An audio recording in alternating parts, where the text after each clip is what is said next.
자, 이제 강체입니다. 강체는 원래 되게 어려운 거예요. 지금 만약에 1장부터 13장까지 쭉 순서대로 들었고, 그게 첫 번째라면 2장은 건너뛰는 게 맞습니다. 강체, 그것도 내 순서대로 하면 되지인데, 이거는 순서대로 1장부터 13장을 아주 자세하게 잘 알았을 때 이해할 수 있는 거고, 논리적으로 그 다음에 나오는 거니까 제가 여기서 해놨지. 제가 학원에서 강의하고 일반적으로 학습을 시킬 때는 요거 빼고, 강체, 유체 빼고, 쭉 보고 여러 번 보고 알겠다 싶을 때 그 다음 버전으로 넘어가는 실마 버전입니다. 고등학교 때는 원래는 이거 안 넣어요. 근데 최근에 2013년도에 고등학교 교과서에 반영이 됩니다. 강체가. 다 안 들어가고 문짝 돌리는 수준. 그죠? 문이 돌아가는 게 문을 손잡이 가지고 쭉 밀면 쑥 회전을 하죠. 회전문, 회전하는 그걸 일상적으로 경험할 거니까 그거에 대한 해석을 넣자 해서 들어갔는데 다 안 들어갑니다. 강체도 다 안 들어가고 일부 문짝 돌리는 정도만 들어갔는데 그 문제가 나오니까 난리가 났어요. 안 그래도 물리 선택 안 하는데 다 물리는 이제 안 하고 학교 현장에서도 와 이거 어떻게 가르치냐부터 물리 학계에서 들고 일납니다. 이렇게 많이 해놓으면 되나? 어려운데 심지어는 중력 렌즈 현상, 일반 상대성, 특수 상대성 다 넣었죠. 전 세계에서 다 알지만 다 모르는 것. 얘 상대성입니다. 상대성 이론이 1905년에 특수 상대성이 발표되고 1915년에 일반 상대성이 발표가 됐는데 발표될 때 왜 아인슈타인이 그거 가지고 노벨상을 못 받았을까요? 이해한 사람이 없어서. 이해를 해야지 이게 좋다고 해서 상 주지요. 1905년에 그걸 모르겠으니까 그거하고 똑같은 시기에 발표된 광저효과 가지고 노벨상을 줍니다. 그리고 엄청난 유명한 사람이니까 1915년에 해서 오씨 대단한갑다 했는데 모르겠다 해가지고 그냥 넘어갑니다. 그런데 이제 이미 문화 권력이 됐기 때문에 이게 유명해지죠. 그리고 또 하나 다 집집마다 거의 대부분의 사람들이 가지고 있는데 책을 한 번도 들춰보지 않은 책 시간의 역사 스티븐 호킹 다 알죠.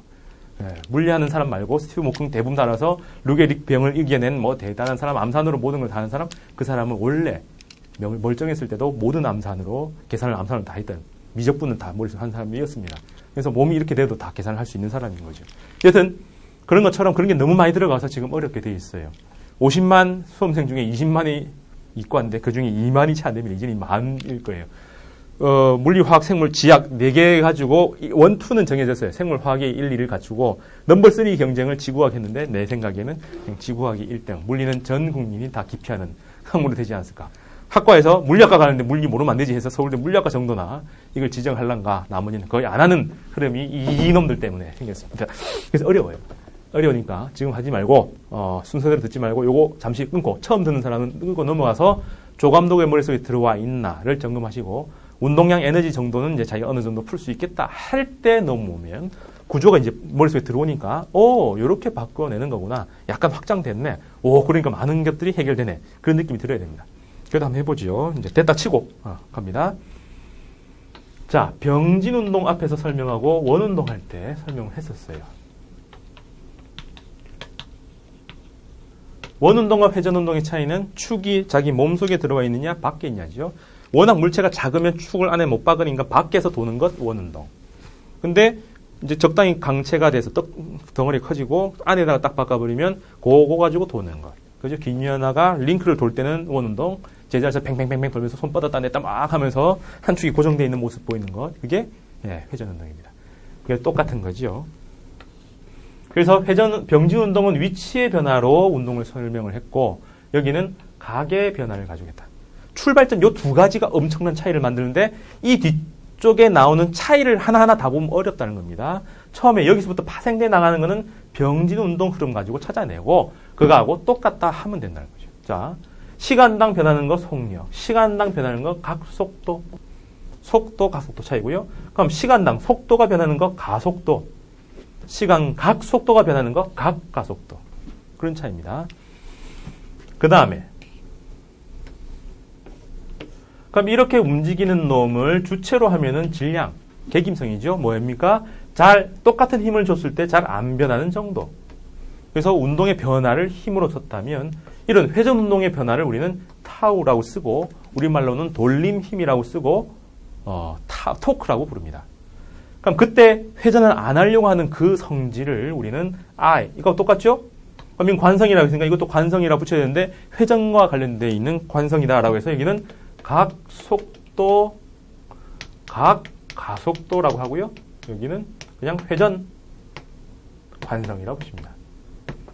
로테이셔널 이너셔. 이거는 그냥 이너셔. 근데 제가 어릴 때 그 20년 전 책을 보고 공부했을 때 나왔던 문제, 용어가 요즘도 다시 살아나는데, 모멘트라고도 불러요.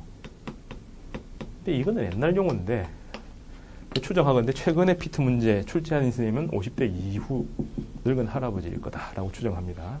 근데 회전 관성이라고 원래 불러요. 그럼 얘들은 돌림힘, 돌림과 관련되어 있는 힘과 같은 속성이라는 거죠. 그래서 이걸 우리말로 하면 외국말로 하면 토크라고 그럽니다. 그럼 이 두 개는 처음 보지만은 요 자리하고 똑같네. 얘는 개김성이다. 뭐요? 운동이 잘 안 변하려고 개기는 정도다. 그럼 이거는 회전이 잘 안 변하려고 개기는 정도다. 예를 들어서 우산 살을 폈을 때, 오므렸을 때 질량은 똑같지만은 폈을 때 돌리는 거하고 오므렸을 때 돌리는 거 어느 게 더 커요? 잘 안 돌아가요. 폈을 때 잘 안 돌아가겠죠. 똑같은 질량이지만은 폈다. 물체 질량이 축으로부터 멀어질수록 좀 돌기 힘들겠네. 똑같은 놈이지만 회전 관성은 점점 커지겠네. 그죠? 뭐 그렇게 생각합니다. 토크. 그 다음에 운동을 좀 더 디테일하게 살펴낸 게 운동량. 그럼 얘들은 L이라고 쓰고 각 운동량이라고 부릅니다. 그럼 에너지 중에서 운동의 형태에 따라 달라지는 걸 우리는 운동 에너지라고 했죠. 위치 에너지는 포텐셜 에너지라고 해서 힘에 의해서 저장되는 거니까 여기 안 들어갑니다. 그러면 이렇게 나오겠죠. 그래서 요 틀이 하나 더 생겼다. 완벽히 카피본입니다. 그래서 지금 이거 이해하기도 바쁘고 이게 뭐지? 계속 보는 사람은 아직도 안 됩니다. 다시 가서 이 구조를 다시 보셔야 돼요. 근데 이제 카피본이네 이제 다 알겠다라고 어느 정도 흐름인지 알겠다 하는 사람들은 넘어가도 된다라는 얘기입니다. 자, 그러면 두 개가 다른 건데 완벽히 카피본이라는 건 이런 얘기예요. S는 V0T 플러스 2분의 1 H제곱이죠. 그럼 이거는 세타는 2분의 1 오메가 제로 T 플러스 2분의 1 알파 T제곱. V는 V0 플러스 AT, 오메가는 오메가 제로 플러스 알파 T. A는 T분의 V 마이너스 V0, 알파는 T분의 오메가 마이너스 오메가 제로. A는 N분의 F, A는 I분의 토크. 똑같죠. 그래서 결국 이게 제일 중요합니다. 얘들은 MV, 얘들은 I 오메가. 얘들은 2분의 1 MV 제곱, 얘들은 2분의 1 I 오메가 제곱. 뭔 말인지 알겠죠? 네. 얘들은 MA, 얘들은 I 알파.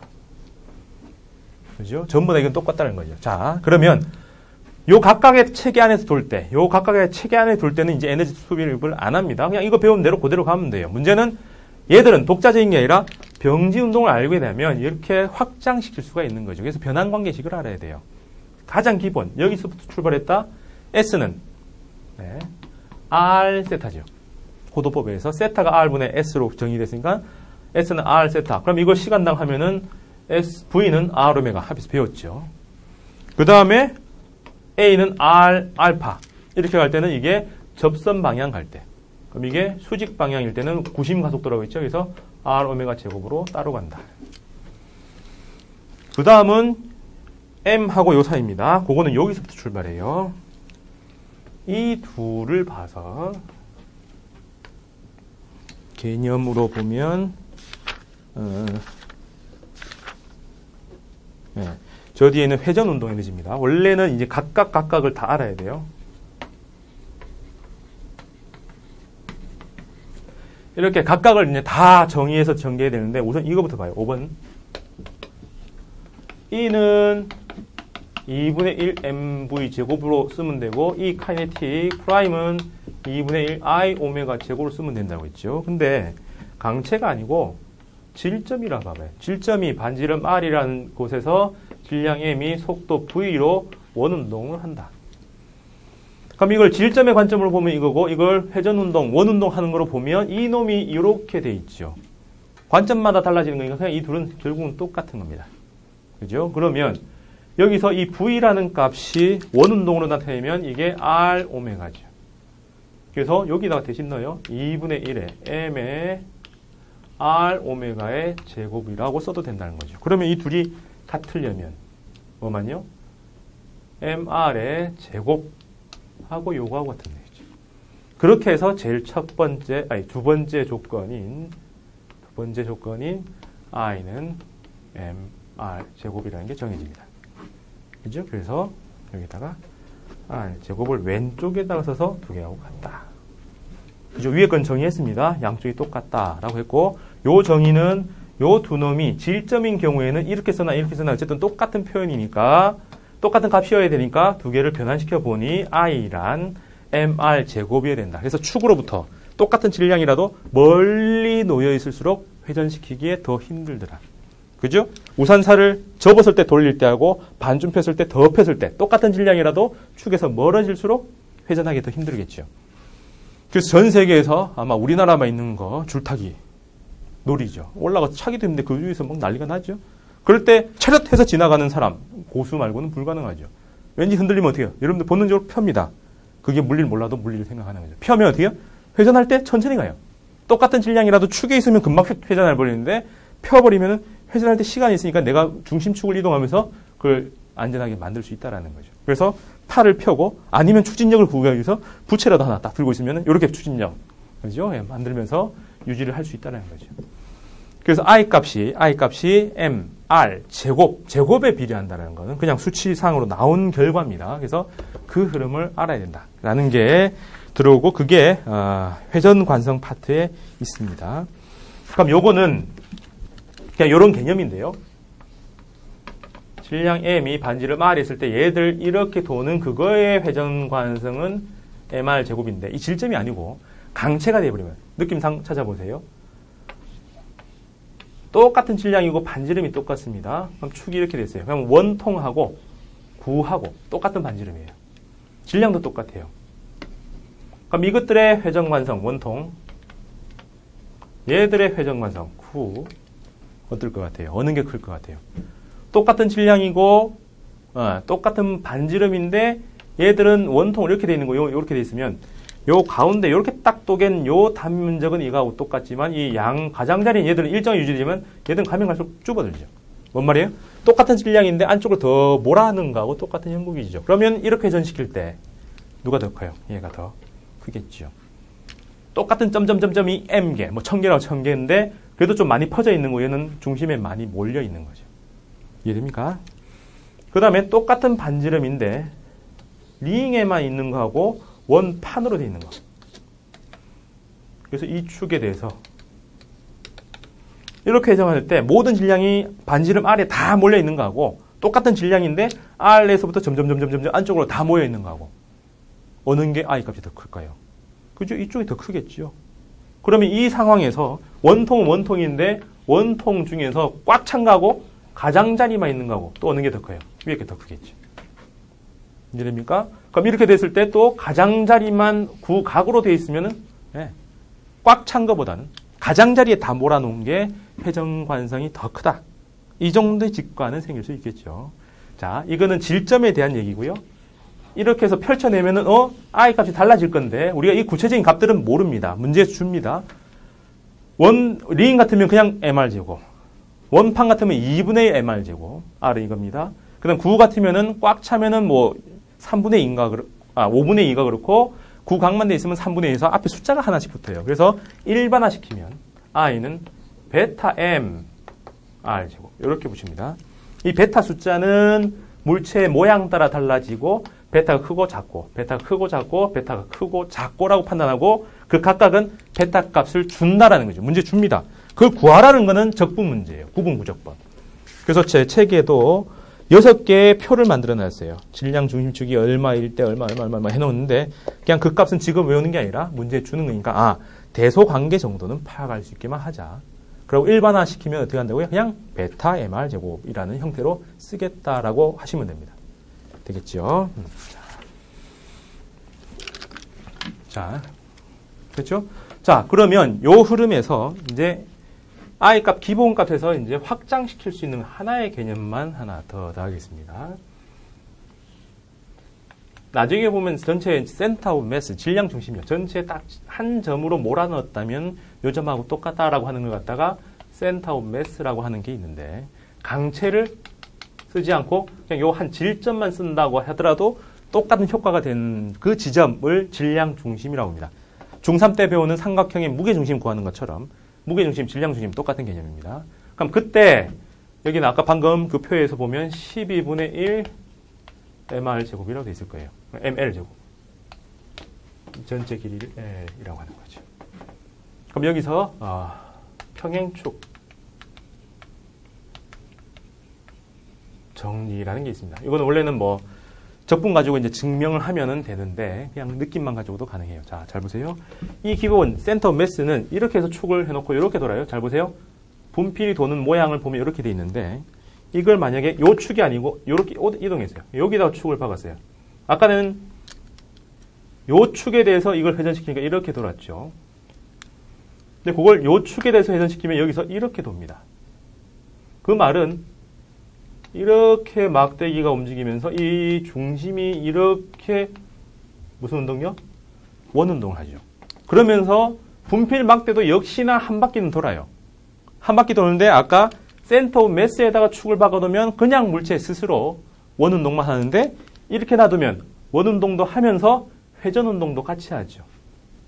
그래서 평행축 정리, 축이 평행하게 이동했다면 원래 센터 오브 매스는 그대로 항상 이건 그대로 있습니다. 질점화 시키는 거는 언제든지 똑같은 거니까.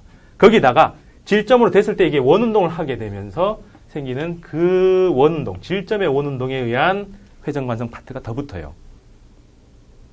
요 R이라는 거는 축하고 사이의 거리입니다. 그래서 센터 매스에다가 축을 박아놓고 돌리는 기본값이 이거면 무조건 수평 이동을 하게 되면 회전관성은 더 커지겠죠. 얼마나 커지느냐? 얼마요? 반R이죠. 그래서 m의 2분의 L의 제곱. 그럼 여기는 12분의 1의 mL 제곱이죠. 얼마가 됩니까? 4분의 1 더하기 12분의 1, 12분의 3, 12분의 4, 3분의 1 mL 제곱입니다. 따라서 얘들의 베타는 12분의 1인데 축을 이동하면 3분의 1로 커진 거죠. 얼마나 커졌냐는 것은 일반적으로 못합니다. 이런 평행축 정리를 써서 구할 수밖에 없어요. 되겠습니까? 네, 평행축 정리. 수직축 정리는 그냥 한번 읽어보시고요. 쓸 일 거의 없기는 한데 읽어보시고 그냥 지나가겠습니다. 됐죠? 여기까지 정리 한번 해보실까요? 끊겠습니다.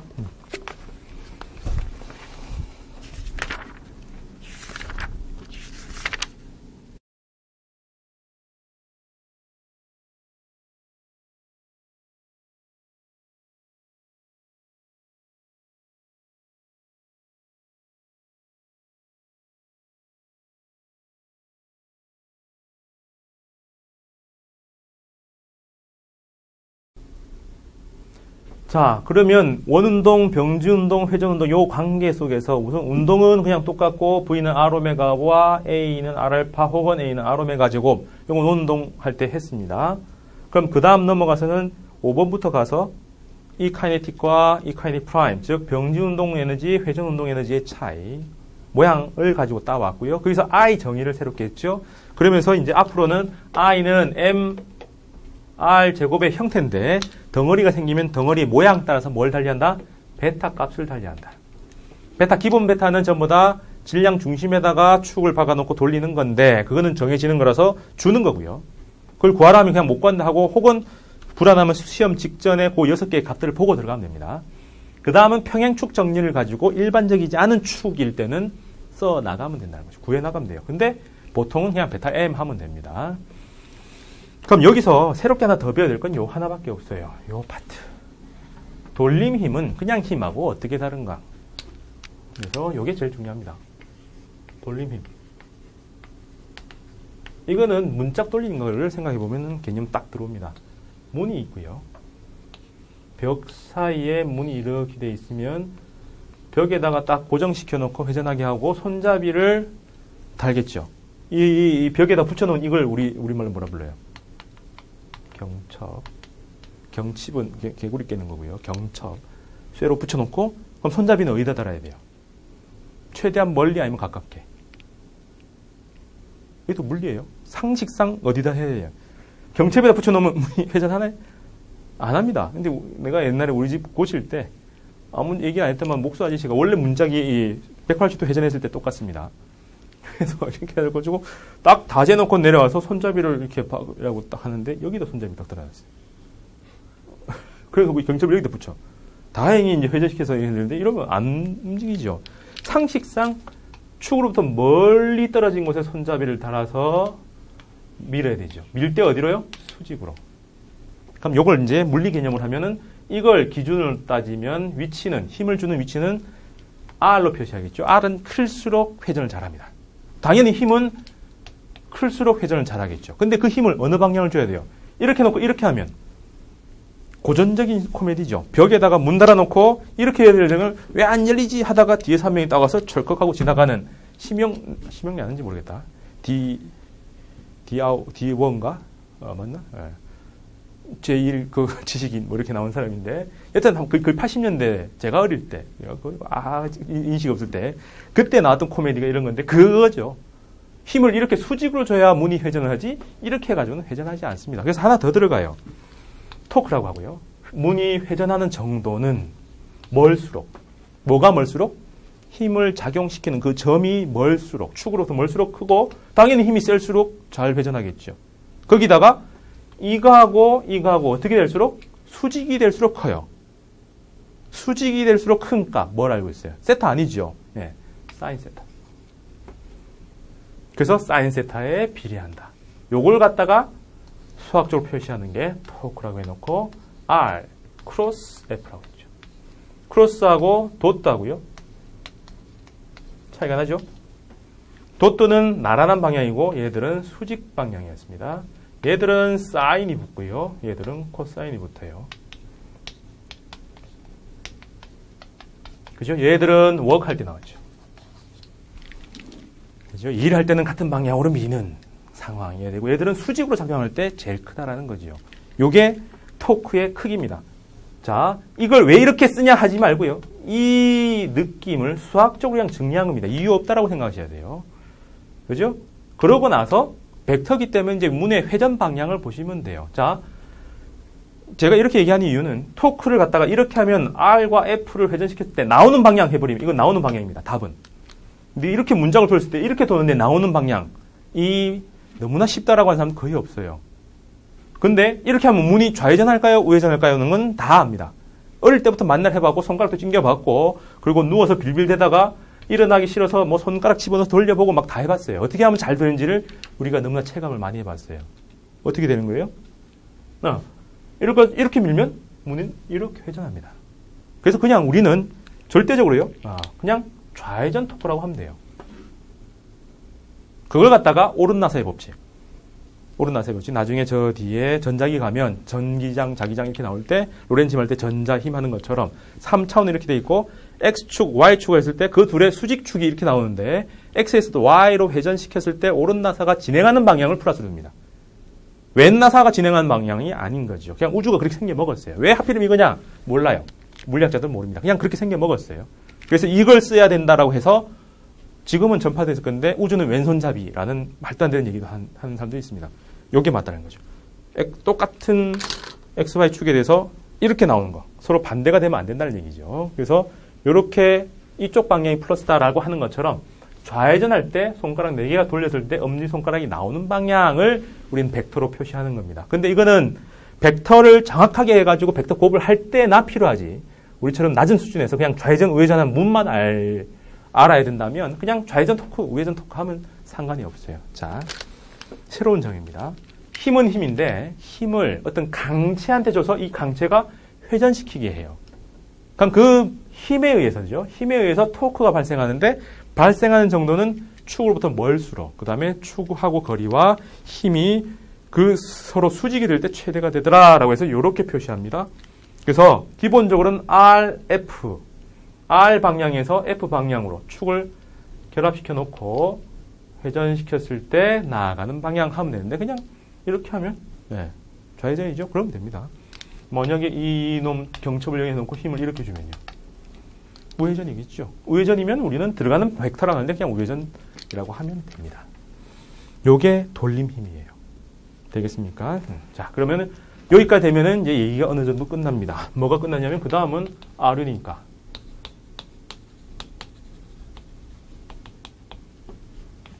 P는 mv. 그 다음에 시간당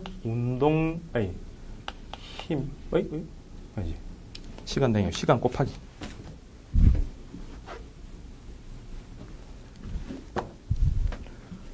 F 곱하기 t였죠. 요거 똑같이 L은 I 오메가 라고 써도 되지만 토크에다가 t 하면 되겠죠. 되겠습니까? 네, 뭐 그런 관계에 있다. 그 다음에 요 둘 관계에서 토크가 R 크로스 F였죠. 그럼 양쪽에다가 t를 곱해주면 뭐로 바뀌나요? L. 변하긴 하지만 변화 떼버리면 그죠? 얘하고 결국은 똑같다고 했죠. 각 운동량이나 힘이나 비슷한 놈이라서 모양이 똑같이 생겨 먹는 겁니다. 크로스가 이제 들어왔으니까 벡터니까 앞자리에 있었다는 겁니다. 뒷자리에 있으면 안 됩니다. 그래서 아까 봤던 이 흐름에서 R이 오른쪽에, 여기는 왼쪽에 제곱으로, 근데 여기는 왼쪽 중에서도 왼쪽에다가 크로스를 했을 때 똑같아진다 라고까지 확장하면 됩니다. 돼요? 그래서 이걸 다 채우면 얘기가 끝나죠. 자, 그래서 1번, 2번, 3번, 4번, 5번 새로운 개념이 5개가 생겨서 정의했고요. 요거 하기 위해서 5번 받고 2번 받고, 그래서 3번만 좀 설명이 막 들어가니까 4번이 자연스럽게 얘기가 결론이 나오죠. 그게 전부입니다. 그죠? 그럼 여기서 이제 하나 더 들어간다면 거꾸로 가는 거죠. 이렇게 가는 거 말고 원운동을 하고 있는 강체에서 병진 운동만 하는 질점으로 바꾸는 것. 즉 강체의 질점화를 위해서 만든 게 질량 중심이라는 개념입니다. 그럼 이건 뭐 이상한 모양이 돼 있을 때 이거 가지고 질량이 이렇게 막 분포되어 있을 텐데 이 전체를 대표하는 한 놈이 딱 있겠죠. 이해됩니까? 그럼 그 놈 하나만 하면은 이 전체 강체의 운동을 다 할 수 있는 거죠. 예를 들어서 지구라는 이 거대한 물체가 있는데 우주에서 보면 점으로 보이겠죠. 그러니까 지구를 어디다가 지구의 전체 질량이 모인 것처럼 질점화 시킬 수 있느냐 하면은 지구구 센터겠죠. 여러분들 다른 대로 하면 삼각형을 따지면은 딱 반, 딱 반, 딱 반 해서 요거 질량 중심이 있던 거. 여기에 모든 질량이 모여있다 해도 상관이 없겠죠. 그래서 그 질량 중심은 모든 질량의 합, 부분의 합이 여기 모여있는 거예요. 그때 요 지점이라고 하는 건 뭐냐면 이 전체 질량이 한 지점에 대한 토크와 아주 미세한 그 분야에 대한 토크의 합하고 서로 같다는 거죠. 외부에서 보기에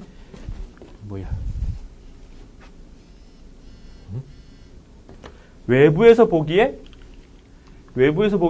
병지운동, 밑으로 작용하는 변지운동도 합한 거하고 얘는요 토크죠. 회전운동도 그 지점에 작용하는 거하고 똑같이 보이는 그 지점이라고 그냥 부르는 겁니다. 좀 어려운 개념이라서 이런 수학적으로 표현을 한다까지만 알고 질량 중심이 있다고 하면 그냥 그 모든 질량이 크기에 모여 있다고 해도 웬만한 얘기는 다 된다라고 하는 그런 지점을 일컫는 얘기입니다. 되겠습니까? 자, 그러면 강체는 구조를 쫙 알고 요 토크 하나 조금 더 잘 알면 얘기는 끝나는 얘기입니다. 요것만 가지고 이제 문제 풀 때 나오는 것들이 다 자세하게 잘 풀리진 않아요. 그걸 다 일반화시키는 얘기를 한번 더 정리하겠습니다. 자, 일반화시키는 걸로 어떻게 정리하냐면 잘 보세요.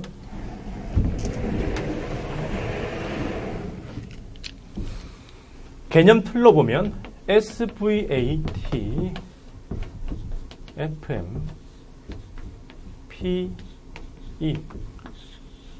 우리가 그냥 일반 질점의 역학을 할 때 이것만 봤습니다. 그럼 여기서 구해놓고 하나 더 구해요. 뭘요? 세타, 오메가, 알파, T 그 다음에 타우, I 그 다음에 L, E 그죠? 그 구할 때 여기서 1로 갈 때는 곱하기 R 그 다음에 1로 갈 때는 R 크로스 그 다음에 1로 갈 때는 곱하기 R 제곱 그죠? 이쪽으로 또 갈 때는 R 앞에 붙여서 크로스 뭐 이렇게 붙는 거죠. 그런 변환 관계식을 쭉 알고 구조가 이렇다라는 걸 알면 제일 처음에 할 때는 뭡니까? 시그마 F를 구하고 그 다음에 둘 중에 하나지요. 기본은 시그마 M에 A로 가거나 혹은 0으로 가거나 이걸 우리는 뭐라 불러요? 기본적으로 평형이라 불렀습니다. 그죠? 이거는 운동을 하는 거죠. 가속도 운동을 하는 상태죠. 그래서 F는 0 말고 이걸 특화시켜서 우리는 F는 MA라고 불렀던 겁니다. 그죠? 그럼 이걸 해놓고 나서 그 다음 뭘 하느냐면 얘를 보고 시그마 타우를 구하죠. 어떻게? 타우는 R 크로스 F. 그죠? 그럼 얘도 똑같이 가겠죠. 0 혹은 I 알파. 맞아요? 네. 이때 이걸 갖다가 이제 우리는 평형이라고 업그레이드 시킵니다. 평형이란 건 이제 이 둘을 다 합친 거예요. 평형이란 병지 운동도 변하지 않고 회전 운동도 변하지 않는 것. 달리 말하면 시그마 F는 0인데 이게 아닌 경우가 있습니다. 뭘까요? 병지 운동은 안 하는데 회전 운동할 때 핸들 잡고 돌릴 때 남자들은 이렇게 하는데 그 김여사 아줌마들은 이렇게 돌리죠. 한 손 위로 한 손 아래로 합니다. 둘 다 위로 아래로 안 돌아간다는 건 뻔하니까 한 손 위로 한 손 아래로 할 때 힘이 돼요. 똑같죠. 똑같은 거리에 똑같은 힘을 서로 반대 방향을 줍니다. 그럼 힘 두 개를 합치면 빵이 돼요. 근데 이 힘은 여러분들 보기에는 어디지? 우회전. 얘도 우회전이죠. 그럼 어떻게? 둘 다 우회전이니까 돌아가겠죠. 이해됩니까? 그럼 뭘까요? 그냥 힘 합하면 0이니까 병지 운동은 안 합니다. 근데 우회전을 도니까 우회전 해버리죠. 그래서 시그마 F는 빵인데 시그마 토크가 빵이 아니라서 평형이 아니에요. 제자리에서 뱅뱅뱅 돈다는 얘기죠. 이게 핸들 돌리는 법입니다. 그래서 둘 다 만족할 때를 이제 우리는 물리학에서 정확하게 정의하면 병지 운동도 안 하고 회전 운동도 안 할 때, 변하지 않을 때를 우리는 평형이라 하겠다. 그래 놓고 요걸 하나 더 쓰겠죠. 토크는 IR 씁니다. 그때 토크는 F에서 하나 더 구하고요. 그 다음에 M에서 하나 더 구하는 거죠. M에서 I 구할 때는 어떻게 한다고 그랬어요? I는 베타 M. 그죠? 베타 MR 제곱 이렇게 갑니다. 그 다음은 아주 드문 케이스인데 여러분들 문제 푸는 건 그밖에 없어요. 이 둘의 관계도 A는 R 알파인데 조건은 굴러갈 때만. 제일 앞에서 마찰력 할 때 했어요. 굴러갈 때는 접합면이 어떻게 해요? 접했다 떨어지기 때문에 무슨 마찰력이 작용해요? 정지 마찰력이 작용합니다. 그래서 에너지 손실이 없어요. 근데 정지 마찰이 있어야 굴러가고 접한 게 이게 따다다다 붙어서 움직이기 때문에 A는 R 알파라는 관계식이 있습니다. 이해됩니까? 근데 대부분의 여러분들 문제는 자동차가 급출발, 급정지할 때처럼 막 바퀴가 움직일 때가 아니라 떼굴떼굴 굴러간다라는 문제만 나와요. 그래서 요것도 그냥 자연스럽게 변한다 치면 요 파트를 요거 씹으면 다시 다 그냥 벡터 값을 다 빼고 스칼라로 다시 써주면 RF는 베타 MR 제곱에 A가 나오니까 어떻게 해요? 알파가 나오니까 R분의 A로 쓰면 되죠. 약분하니까 어떻게 돼요? R 하나 둘. 그래서 최종 F는 요런 형태가 됩니다. 요게 변형이 되면 이렇게 돼요. 원래 F는 MA가 하나 있고요. 또 다른 F는 또 다른 MA가 하나 더 있는 겁니다. 근데 그때 M은 얼마라고요? 베타 M. 이 베타 어디서 나왔어요? 회전 관성의 극값. 그죠? 회전 관성하기 때문에 어쨌든 개김성이 더 늘어나겠죠. 병진 운동만 하는 거 말고 회전 운동도 해라라고 하면은 개김성이 더 늘어날 거라는 게 뻔하니까 그 개김성을 베타 M이라고 처리하면 된다라는 거예요. 여기 직관입니다. 되겠습니까? 그래서 F는 MA, 토크는 I알파 기본적으로 아시고요. F는 MA 말고 토크는 I알파를 굴러가는 물체에 대입을 하면 그냥 F는 베타 M이라는 게 더 하나 더 생긴다 라고 생각하셔도 됩니다.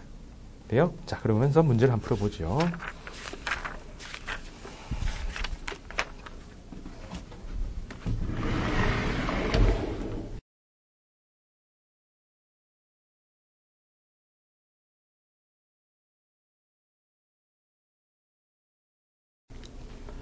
(44번요) 이제 강체죠. 왜 강체예요? 사다리가 길다랗게 생겼어요. 적당히 부피가 있으면서 그냥 이게 고정되어 있는 거죠. 그죠? 그럼 이거는 강체고요. 그 다음 뭐 하고 있어요? 이대로 안정대에 가만히 있는 거죠. 뭡니까? 평형입니다. 평형 조건은 두 가지를 했죠. 작용하는 모든 힘을 구해서 없애버리고 그 다음에 작용하는 모든 토크도 없애야 된다는 평형이란 말 속에 그냥 이 두 개가 다 들어가 있는 거예요. 자, 그러하면 여기 있는 작용하는 힘을 싹 다 구하면 되죠. 운동을 어차피 안 한다고 해놨으니까 처음부터 안 하고 계속 안 한다고 해놨으니까 힘만 구하면 됩니다. 자, 작용하는 힘은 뭐예요? 물체의 무게와 사람의 무게. 그 다음 뭐가 있을까요? 네.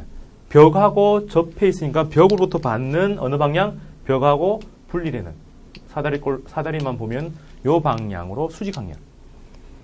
그 다음에 바닥하고 또 접해 있으니까 바닥하고 분리되는 방향으로 또 다른 수직 방향. 그 다음 이대로만 놔두면은 미끄럼 기름 발라놓은 것처럼 철퍼덕 이렇게 되니까 뭐가 있어야 돼요? 마찰력. 벽에는 마찰력이 없다고 되어 있으니까 바닥만 마찰력. 바닥에서 어디로요? 이대로 놔두면 마찰이 없다면 이렇게 미끄러질 거니까 가지 말라고 이렇게 받쳐야 되겠죠. 그래서 마찰력.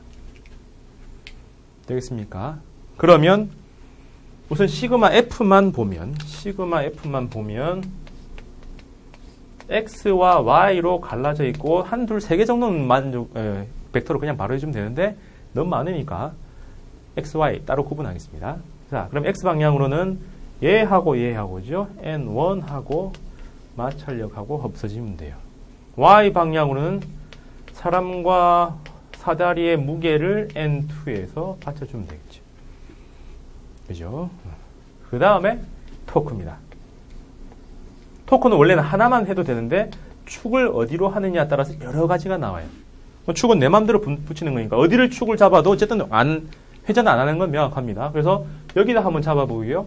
여기도 한번 잡아보겠습니다. 축을 어디다 잡냐에 따라서 뭐가 유리해지냐면 복잡한 힘이 있는 곳에다가 집어넣으면 얘들은 토크로 작동 못하겠죠. 그래서 1번 축일 경우에는 이 토크는 없어요. 그러면 어떤 힘만요? P, W, N2, F1만 토크로 작용해요. 자, 그 다음에 잘 보세요. 여기다가 자, 이 축에 대해서 R이 이렇고요. 그 다음에 F는 이렇게 돼 있다면 세타가 이렇게 돼 있습니다. 그럼 이 두 개 값을 사인 세타라고 할 건데 R, F, 사인 세타인데 사인을 이렇게 붙여줘서 계산하는 게 훨씬 더 편해요. F는 F인데 그죠? 그럼 축이 이렇게 돼 있고 왼쪽에 삐딱하건 말건 왼쪽에 이렇게 위로 당기면은 좌회전하는 게 너무나 명확하죠. 그럼 그때 거리는 힘의 방향으로부터 R 사인 세타 여기 세타로 두면은 이 수직거리죠. 그래서 힘하고 축하고의 수직거리라고 해주면 돼요. 힘을 수직으로 분해하지 말고 거리를 수직으로 분해하는 게 계산하고 직관적으로 처리하는 데 훨씬 더 도움됩니다. 자, 그래서 1번 축이라면 자, 이 축에 대해서 좌토크 하는 게 있고 우토크 하는 게 있죠. 좌토크 하는 거하고 우토크 하는 게 있다면 좌토크 합과 우토크 합이 서로 같으면 되겠죠. 자, 이 축에 대해서 막대, 이 사다리를 왼쪽으로 돌려주는 힘이 뭐예요? 얘밖에 없죠. 그래서 N2 혼자 좌토크가 되고요. P하고 W하고 F1까지는 전부 다 우토크죠. 맞습니까? 여기서 이쪽을 불면은 좌회전할 거고 이렇게 돌리면 우회전이죠. 그 다음에 F1도 우회전입니다. 그때 거리는 어떻게 계산하느냐? 잘 보세요. N2는 이 수직에 대해서 이 힘에 대해서 수직거리 이거니까 여기 6이죠. 그래서 6. 그 다음에 P는 이 힘에 대해서 이 수직거리니까 딱 반 하니까 3. W는 또 이 힘에 대해서 수직거리니까 3분의 2 하니까 4. 그죠? 그 다음에 F는 이쪽 방향 힘이 작용하니까 수직거리는 이거죠. 그래서 여기서는 8이 들어가요. 자, 이 문제는 무엇에 대한 거예요? 평형에 대한 문제긴 하지만 여러분들이 이 문제를 풀어봐야 될 이유는 토크를 구해보는 거예요. 그래서 다른 거 한번 해봅니다. 요 세 개만 가지고 풀 수 있어요. 2번 축에다 갖다 놓으면 좌토크는 이제 뭐가 바뀝니까? 얘도 좌토크, 얘도 좌토크죠. 근데 이 두 힘은 토크로 발생하지 못합니다. 그래서 좌토크, 얘가 우토크죠. 그래서 얘들은 좌토크는 P하고 W, 우토크는 N1. 위에는 N1이 없었죠. 근데 여기서 N1이 나타납니다. 그러면 이 축에 대해서 P는 이 거리니까 3. 이 축에 이거에 대해서 이 거리니까 여기는 2가 나오겠지. 그 다음에 여 위에 있는 이 N1에 대해서는 이 거리가 수직이니까 8. 이렇게 둘 중에 하나를 쓰면 됩니다. 이게 토크를 구하는 방법이고요. 평형을 구하는 방법입니다. 되겠습니까? 네, 필기하시고. 그럼 요거 가지고 이제 실질적으로 예제에서 45번 이게 강체 문제의 대표입니다. 이거하고 그 다음에 46번하고 너무나 유명한 강체 풀면 무조건 해야 돼요. 그 흐름입니다. 잘 보세요. 자, 물체가 두 개가 나왔습니다. 그럼 여기 작용하는 힘은 뭐뭐 있어요?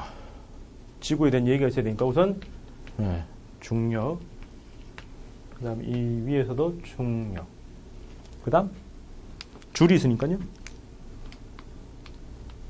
그죠? T. 같은 줄이니까 장력. 그 다음 이 천정에도 매달려 있으니까 여기도 장력인데 이거하고 다른 줄이니까 또 다른 장력. 그래서 중력과 장력, 에너지 보존 가능함.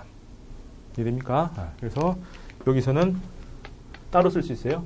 에너지 보존 쓸 수 있음. 그 다음에 힘은, 운동은요. 얘들은 병진 운동. 그죠? 얘들은 회전 운동. 이 둘을 한꺼번에 묶을 수 없지요. 왜? 따로따로 움직이니까. 그래서 이 동그라미 친 놈하고 이 동그라미 친 놈에 대해서 각각에 대해서 운동 방정식 구하면 됩니다. 우선 얘들은 밑으로 병진 운동만 하니까 mg-t1을 가지고 m이 a로 움직이고 있어요. 그죠? 그럼 이 위에는 놈요? 그냥 혼자 제자리에서 돌고 있죠. 그러면 시그마 F 파트하고 시그마 토크 파트가 다르죠. F 파트는 전혀 안 움직입니다. 이건 질점이니까 이거밖에 없고요. 이건 강체니까 둘 다 있을 텐데 병진 운동, 회전 운동인데 병진 운동 안 하니까 T2 혼자 T1과 라지 mg를 합친 만큼이 되겠죠. 그다음 토크는요. 어디가 축이에요? 도는 모습이 얘가 축으로 돌고 있잖아요. 어디로? 우회전. 그럼 세 힘 중에서 중심축에 작용하는 중력이나 T2는 토크가 안 됩니다. 뭐만 있어요? T1에 의한 토크죠. 얼마? RT1은 I, 알파. 이때 이 I는 뭐 줄 텐데 줬나요? 네, 2분의 1 mr 제곱으로 줬죠. 그냥 우리는 베타 라지 mr 제곱으로 쓰겠습니다. 그 다음에 실이 여기 붙어서 그냥 쭉 움직이니까 미끄러지지를 않죠. 붙어서 움직일 때는 어떤 관계가 있다고 했죠? 이 둘의 관계는 A는 R 알파라는 관계가 있다고 했어요. 그래서 이 토크 파트를 다시 정리하면 R 2개, R 1개, 여기 1개. 그러니까 요거는 R분의 A잖아요. 그래서 흉 날려버리면 T1은 베타 라지 M의 A라고 변환됩니다. 그래서 요식 하나, 둘, 세 개가 나오죠. 되겠습니까? 그러면 요거하고 더해버리면은 평 사라지죠. 맞나? 요거 말고 요거하고 더해버리면 요거 사라지죠. 그래서 더해버리면 mg 혼자 남고 이게 스몰 m과 베타 라지 m을 A. 무슨 느낌인지 알겠어요? 이 개 전체에서 원천 힘은 얘들의 중력입니다. 이 중력은 이 실에 의해서 없어지니까 운동에 관여하지 않고 이 조그만 놈이 받은 중력을 얘를 가속시켜주면서 이게 회전하도록 하죠. 그 계기임성이 병진 운동하니까 베타 m, 얘들은 회전 운동하니까 그냥 m, 베타 라지 m. 그래서 이 힘 가지고 이 두 물체를 똑같이 가속했다라고 해석할 수 있죠. 그래서 실이 이 스몰 m이 실에 의해서 딱 떨어져서 그냥 떨어질 때와 없을 때 자유낙하지요. 걸려 있으면 얘를 돌려준다고 조금은 더 지체되니까 자유낙하보다는 좀 가속도가 작겠다라고 추정할 수 있죠. 되겠습니까? 이렇게 해서 이 흐름을 구할 수 있고요. 그럼 이게 바닥까지 h라는 곳이다라고 하면 이 가속도에 의해서 h만큼 내려갔죠. 자유낙하입니다. 초속도 0인 상태에서 쫙 놓으니까 가속도가 달라지긴 했지만 중력 가속도보다 다르긴 하지만 일정하죠. 그래서 t는 루트 a분의 2h, v는 루트 2ah라고 쓰면 되겠죠. 맞아요? 네. 그럼 여기다가 한번 넣어줘 보면 2에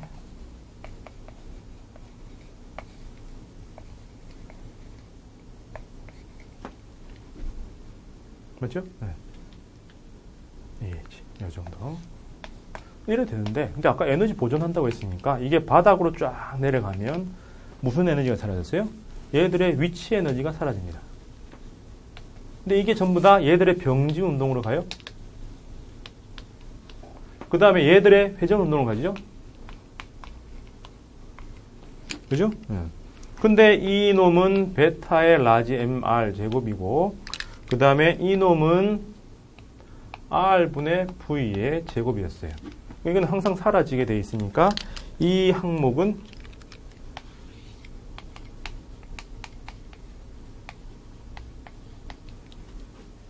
그죠? 따라서 이 케이스는 그냥 이 위치 에너지 감소가 2분의 1, 그냥 m 말고 베타 라지 m까지 합친 놈을 v제곱으로 바꾸는 거죠. 그래서 v는 이라고 하면 EMGH에다가 분모에 요만큼이 더 달려있는 거다 하면 된다라는 거예요.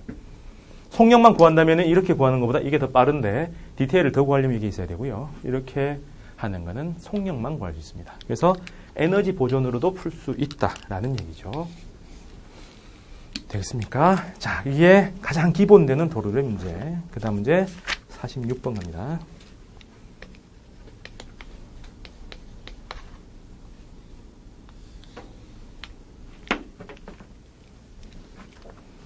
자, 아까와 다른 거는 한 놈이 두 개의 움직임을 다 하고 있죠. 얘들이 시그마 F 파트도 남아있고 시그마 토크 파트, 즉 병지운동, 회전운동 다 하는 거죠. 그럼 작용한 힘을 보니까 그냥 중력하고 여기에 걸려있는 장력밖에 없는 거죠. 따라서 병지운동은 mg와 t의 차이를 가지고 m이 a라는 가속도 운동을 하는 거고요. 회전운동은 이게 축이 여기 있으니까 중력은 회전운동을 토크로 작동하지 못하고 r이 t에 작용해서 토크가 되고 얘가 알파로 바뀌는 거죠. 그럼 이건 아까 한 거 그대로 베타의 m r제곱 그 다음에 r분의 a 해서 뿅뿅 그리고 r이 라지 r 다 사라지는 거죠. 그래서 이거는 항상 여러분들 푼 거의 대부분 문제는 이렇게 바뀝니다. 그럼 이거하고 비교를 해보니까 아래 위를 더해버리면 사라지죠. 그래서 중력, 그냥 자유낙할 때는 중력 가지고 바로 m이 a 이렇게 자유낙하였는데 회전운동도 하니까 지 스스로 병지운동 효과도 있지만은 회전운동 효과까지 있는 거죠. 그럼 양쪽의 m은 어차피 다 똑같이 있으니까 가속도는 g보다 작아진다. 얼마나? 1 플러스 베타 배만큼. 역시 여기서 이 둘밖에 없으니까 뭐가 됩니까? 에너지 보존이 되죠. 그래서 이게 바닥까지 만약에 h만큼 내려갔다고 치면 이렇게 돼 있으니까 속력 V는 루트 2AH라고 집어넣어서 구하는데 에너지 보존의 항목에서도 어떻게 해요? MGH 2분의 1 MV 제곱 2분의 1 I 오메가 제곱이고 얘들은 2분의 1 베타 M의 V 제곱이니까 어떻게 해요? 2분의 1에 1 플러스 베타의 MV 제곱. 그죠? 그래서 1 플러스 베타가 더 들어가 있는 EGH다. 되겠습니까? 그래서 도르래, 두 개의 도르래, 물체가 움직이는 도르래 문제와 혼자 움직이는 거. 26번은 도르래보다는 요요라고 이름 붙이죠. 그래서 그런 문제까지 가능합니다. 되겠습니까? 자, 그 다음 47번 갈게요.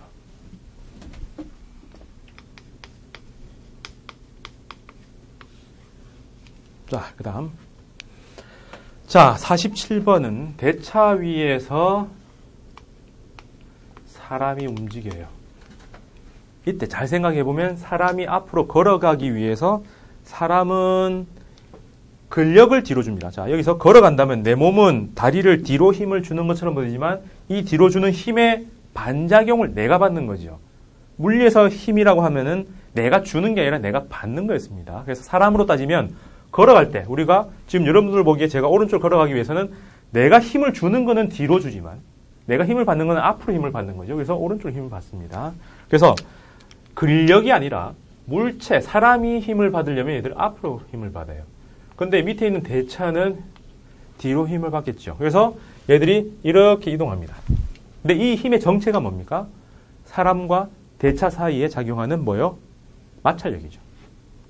그래서 작용 반작용의 관계니까 이 둘을 다 묶어버리면은 외력이 전혀 없는 상태가 됩니다. 따라서 사람의 위치는 이동하고 대차의 위치는 이동하지만 두 개를 묶은 물체의 위치는 이동하지 않습니다. 두 묶은이라는 것은 질량 중심이죠. 그래서 대차는 딱 센터 여기 있고요. 사람은 센터 여기 있으니까 이 둘의 센터가 이쯤이 있다면 전혀 안 움직이죠. 그래서 사람이 조금 가서 만약에 둘의 질량 중심에 딱 올라가면 대차가 이렇게 움직이면서 대차의 중심도 여기 옵니다. 그럼 사람이 좀 더 오른쪽으로 딱 가게 되면 대차는 이렇게 더 왼쪽으로 가게 되죠. 그래서 두 개의 묶은 질량 중심에서 A만큼 왼쪽에 사람이 있는 게 끝 출발점이라면 여기서 똑같이 A 오른쪽에 있는 게 출발점이겠죠. 이해됩니까? 그럼 이 A 값은 어떻게 정해지느냐? A 값은 어떻게 정해지느냐? 여기에 사람이 있고요. 대차가 있을 때 이 두 개의 질량 중심은 어릴 때 배웠나요? 내분점. 무거운 놈으로부터 가볍고 가벼운 놈으로부터 멀어야 되겠죠. 그래서 사람하고 요 비율은 라지 m 대 스몰 m의 크로스가 되는 이런 지점에 있습니다. 그러면 요 A 값은 얼마요? 대차의 길이가 L이니까 딱 대차는 딱 가운데 질량 중심이 있겠죠. 그럼 반 L 중에서 요만큼이 반 L이죠. 2분의 L. 그 중에 두 개 합친 것 중에 라지 m 비율이죠. 그래서 이 비율만큼이 A입니다. 그러면 이동한 거리 사람은 얼마? 2A. 맞아요? 사람은 여기서부터 이만큼 이동했으니까 이 두 개 거리는 2A죠. 맞아요? 그럼 여기서부터 이만큼의 길이가 대차 첫 번째까지가 L인데 여기서 요만큼의 거리, 처음 첫머리부터 첫머리까지가 요만큼이지요. 나머지 부분이죠. 그럼 대차가 이동한 거는 L에서 2A만큼 나눈 값이지. 똑같은 시간 동안 이동했으니까 얘들은 V 사람의 속도하고 V 대차의 속력하고 비슷하겠죠. 그죠? 대략 그렇게 얘기할 수 있습니다. 그래서 사람의 속도, 대차의 속도 다 구해지죠? 라지 T만 구하면 됩니다. 그 다음에 대차에 대한 뭘 빼야 되나요? 사람 빼기 대차가 대차에 대한 사람의 속력이죠. 그 두 개 빼면 됩니다. 그게 뭡니까?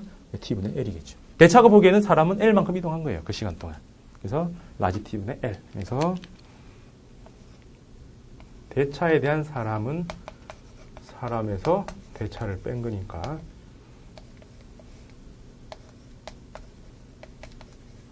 사람이 얼마였죠? 라지 M. 2분의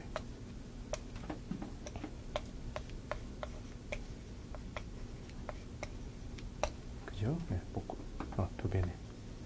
이렇게 빼면 되죠. 맞나? 하나 틀렸다. 되는 게 맞죠? 이렇게 맞죠? 네. 두 개를 빼면 됩니다. 그죠? 그래서 크로스에서 MN 빼면 되니까 남는 그 길로 가죠. 되겠습니까? 자, 이렇게 하고요. 자, 그럼 이렇게 해서 질량 중심 이동한다는 걸 언제 많이 쓰냐 하면 제일 중요한 건, 제일 문제 많이 나온 건 48번입니다. 그 다음 문제가 이런 거죠. 상대 속도 문제가 들어오긴 했지만 이거는 굉장히 많이 나와요. 이게 이렇게 바뀌죠. 요 흐름을 보면 처음 게 3분의 2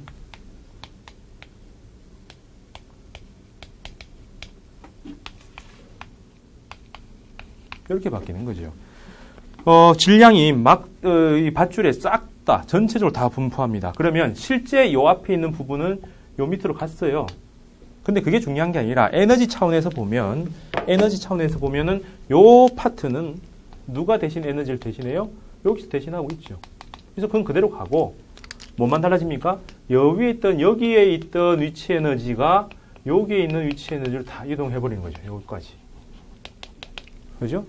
그래서 처음과 마지막의 흐름을 보니까 요 자리에 있던 위치 에너지는 얘들이 대신하면서 있고 여 위에 있었던 것이 이 밑으로 가면서 위치 에너지가 줄었습니다. 따라서 위치 에너지의 감소가 전부 다 운동 에너지로 갔는데 전부 다 병지 운동을 하니까 이거는 2분의 1 mv 제곱으로 쓰면 되죠. 그럼 위치 에너지가 얼마나 줄었나? 옆으로 놓여있는 3분의 2L짜리와 세로로 놓여있는 3분의 2L짜리의 위치 에너지 변화. 원래는 포인트마다 해야 되죠. 요 포인트 막 점 찍어 가져야 되는데, 그럼 이 전체 덩어리는 여기에 있는 거라고 보면 되죠. 그 다음에 이 전체는 요 센터에 있는 거니까 요 위에서 요까지는 3분의 2L이라 하면 되겠죠. 누가요? 네, 전체 길이의 3분의 2짜리니까 3분의 2m짜리가 요 점에 있다가 요 점으로 이동한 거와 같으니까 3분의 2m짜리가 3분의 2L만큼 내려간 게 위치 에너지 변화입니다. 그걸 3분의 2가 아니라 전 밧줄이 같은 속력으로 움직이는 걸 봤겠죠. 그래서 위치 에너지 변화를 이렇게 3분의 2와 3분의 2로 바꾸는 게 수평으로 놓여있는 요 부위와 세로로 놓여있는 요 부위의 위치 에너지 차를 구하는 거니까 이렇게 구한다라는 겁니다. 그러면 양쪽에 m 사라지고요. 네, 2분의 1 넘기면서 V는 8, 9분의 8GL 이렇게 하겠죠. 되겠습니까? 네, 자, 요런 개념을 쓸 때 질량 중심이라는 게 쓰고요. 마지막 49번도 이제 전형적으로 나오는 문제입니다.